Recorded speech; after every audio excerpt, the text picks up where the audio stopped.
A paz do Senhor Jesus Cristo, bom dia. Hoje é dia 10 de fevereiro. Nós seguimos com a nossa proposta de leitura da Bíblia em 365 dias. Hoje é o dia 88 do nosso propósito e a leitura de hoje se passa pelo primeiro livro de Samuel, capítulos 25 ao 27. Como de costume, nós vamos ler uma palavra que está dentro dessa leitura diária para nossa reflexão e depois da leitura eu quero orar pela sua vida e pela sua família. Abra comigo a Bíblia no primeiro livro de Samuel, capítulo 25, versículo 10. Diz o seguinte: Nabal respondeu aos jovens enviados por Davi e disse: Quem é Davi? E quem é o filho de Jessé? Muitos servos há hoje que fogem de seus senhores. Agora vamos ler mais um versículo, que é o 32, que diz o seguinte: Disse Davi a Abigail: Bendito seja o Senhor, Deus de Israel, que te enviou para que hoje me encontrasses. Versículo 33.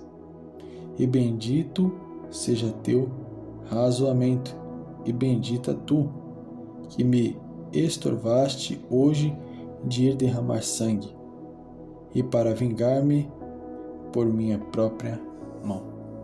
Amém? Esse texto que nós acabamos de ler nos conta a história em que Davi ele envia 10 jovens para solicitar um apoio, pedir uma ajuda para um homem chamado Nabal. Nabal era um homem que tinha empregados, e esses empregados já tiveram de encontro com Davi e precisaram da ajuda de Davi. E Davi ajudou, protegeu, cuidou desses homens e pensou que Nabal, por ser o senhor desses homens, desses empregados, por ser o dono daquilo que esses homens estavam cuidando e ter sido beneficiado pela proteção que Davi fez àqueles homens, fosse olhar com o mesmo olhar que Davi olhou. Davi pensou que ao enviar aqueles 10 jovens para pedir ajuda de Nabal, eles seriam bem acolhidos, eles receberiam o apoio necessário. Porém, Nabal olha para aqueles 10 jovens e faz pouco caso de Davi, faz pouco caso da situação e se recusa a ajudar ou ceder qualquer tipo de provisão. Essa atitude em si, ela tem duas perspectivas. A primeira, Davi pensou que Nabal teria a mesma atitude que ele teve. E ele envia aqueles 10 jovens, acreditando que Nabal iria ajudar. E quando Nabal rejeita ajudar, Davi fica com raiva, porque ele achou que Nabal tinha a obrigação de ajudar ele. Afinal, ele tinha ajudado os empregados de Nabal. O que é algo muito interessante. Não pense que porque você ajuda alguém, aquela pessoa tem a obrigação de te ajudar.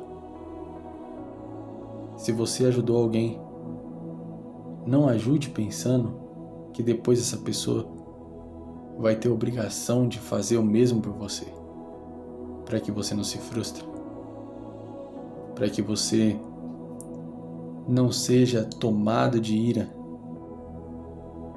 para que no calor da emoção, recebendo uma rejeição inesperada, você não tome uma atitude carnal. Porque veja, quando aqueles 10 jovens voltam, Davi ele manda que seus homens tomassem espadas e fossem com ele para atacar Nabal. Mas quando Abigail, esposa de Nabal, vem, ela escuta os empregados de Nabal falando de Davi, falando bem, falando que ele ajudou e que Nabal havia rejeitado dar ajuda para Davi. Ela se adianta, pega provisões e vai de encontro com Davi e pede por misericórdia, pedindo que Davi perdoasse a ofensa.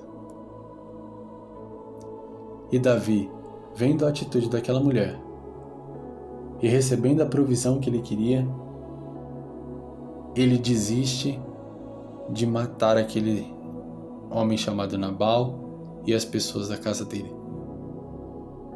E ele reconhece, lá no versículo 33 no finalzinho, mostra que ele reconhece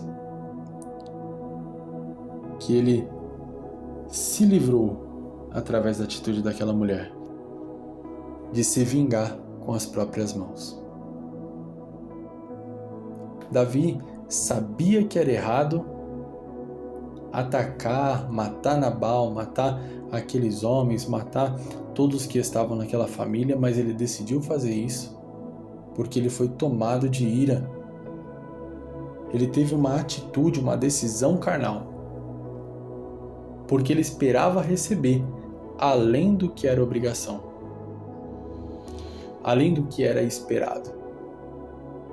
Quando você espera, quando você exige mais do que é a obrigação de alguém, quando você conta com a boa vontade das outras pessoas, a tendência é que você se frustre. A tendência é que você se magoe. A tendência é que as coisas não saiam como deveria, porque você está contando com a boa vontade de alguém. E se aquela pessoa não estiver em um dia bom, se aquela pessoa não quiser agir como você espera, vai sobrar decepção. Então, a primeira palavra de orientação que Deus colocou no meu coração é: se você fizer algo de bom para alguém, faça como quem está fazendo para Deus. Não espere que essa pessoa vá te retribuir, mas faça como um ato de adoração a Deus, demonstrando seu amor, demonstrando boa vontade, demonstrando disposição para ajudar o próximo, e não esperando recompensa depois. Porque aquele que espera a recompensa do homem se frustra. Segundo ponto. Aquela mulher, quando ela toma a atitude de ir de encontro a Davi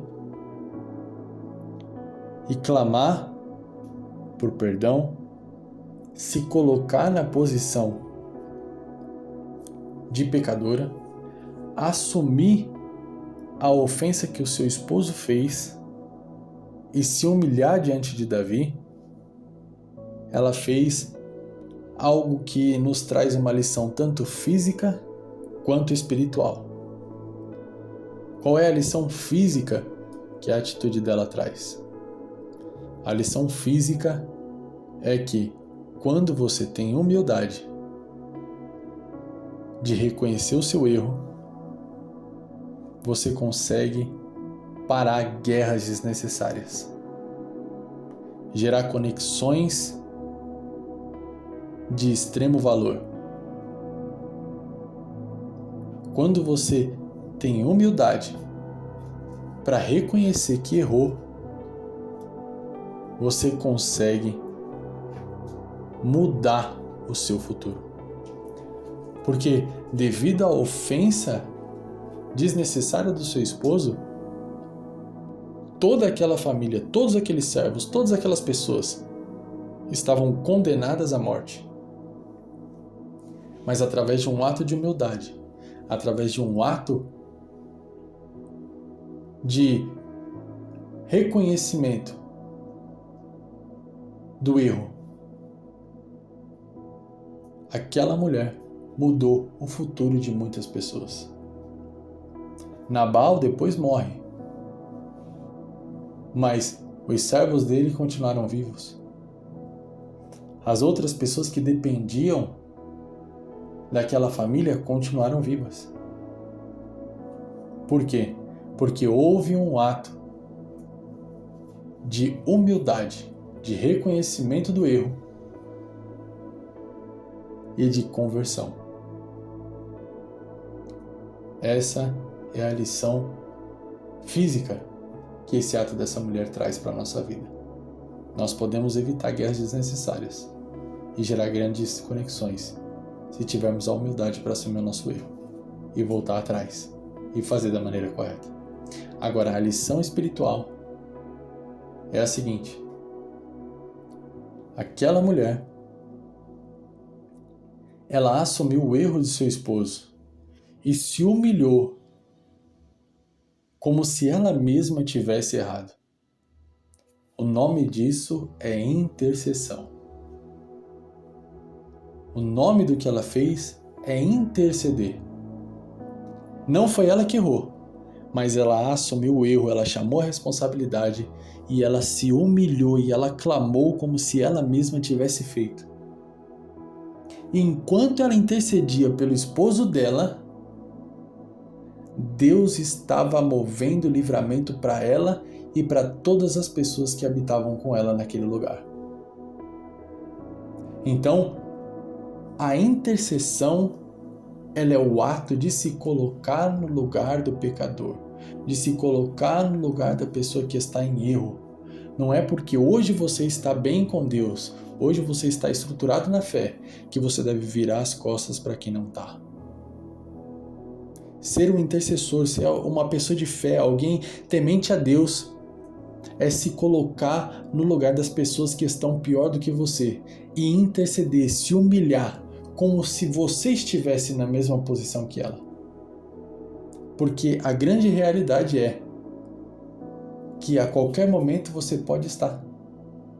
É só deixar de vigiar 1 minuto que você acaba se tornando como um louco. Então, a lição espiritual que essa mulher traz é essa. Interceder é se colocar no lugar do outro. Clamar, se humilhar para que Deus perdoe os pecados e as ofensas que outra pessoa fez. E enquanto você faz isso, Deus livra a sua vida, Deus livra a sua casa, Deus livra os seus negócios. E Deus prepara um futuro de vitória para você, porque você se colocou no lugar do outro. Amém? Fique com essa palavra, com esse direcionamento. Pense nas atitudes que você tem tomado e tente pôr em prática essas lições no dia de hoje e também para a vida. Vamos orar? Deus, em nome de Jesus Cristo, toma em tuas mãos a vida de cada uma das pessoas que estão participando desse propósito, que ouviram essa palavra.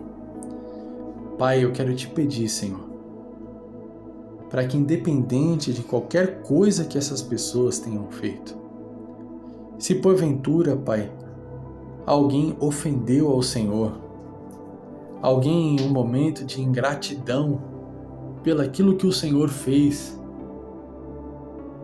ofendeu ao Senhor, se desfez da tua presença, rejeitou o conselho do teu Espírito. Pai, perdoa, Senhor. Derrama a tua graça sobre a vida dessa pessoa. Envia o teu Espírito Santo agora, onde quer que essa pessoa esteja, Pai, e toca do alto da cabeça até a planta dos pés. Que essa pessoa possa sentir o abraço do teu Espírito Santo agora, Pai. Que essa pessoa possa sentir o mover do Senhor agora. Que todo levante, que todo ataque, que toda retaliação por esse ato de desobediência seja cessado agora. Seja interrompido. Que o Senhor, Pai, venha olhar com um olhar de misericórdia, porque nós sabemos que o Senhor é misericordioso. Que o Senhor venha dar o teu perdão, a tua graça, o teu favor imerecido para cada uma dessas pessoas, Pai. Que o Senhor venha dar mais uma chance para que essas pessoas comecem a agir de acordo com a tua vontade, com o teu querer. Senhor, eu quero te pedir também, Pai, se porventura existe alguém que tem orado incessantemente, tem buscado pelo livramento para a vida de outras pessoas, eu quero te pedir, Deus, recebe a oração dessa pessoa. Ouve, Pai, a oração dessa pessoa e move o sobrenatural. Opera o livramento para essa pessoa e para a família dela, Pai. Que toda a retaliação que tem vindo sobre a vida dessa pessoa por erro de outras pessoas que ela tem intercedido seja retirada. Que ela possa sentir o teu cuidado, a tua proteção. Que o Senhor possa preparar um futuro de vida e vida em abundância, de crescimento espiritual, de segurança, de união contigo. Uma união verdadeira, como um casamento, da mesma forma que Davi se casou com Abigail. Que o Senhor esteja unido com essa pessoa que tem intercedido incessantemente pelos que têm andado longe dos teus caminhos. E que a atitude dela, que ela toma em secreto dentro do quarto dela, seja reconhecida pelo Senhor e somente pelo Senhor, para que o Senhor possa entregar nas mãos dela aquilo que ela mais precisa, em nome de Jesus. Que Deus abençoe a sua vida, a sua família. Compartilhe esse vídeo, deixe seu like. Até amanhã, em nome de Jesus.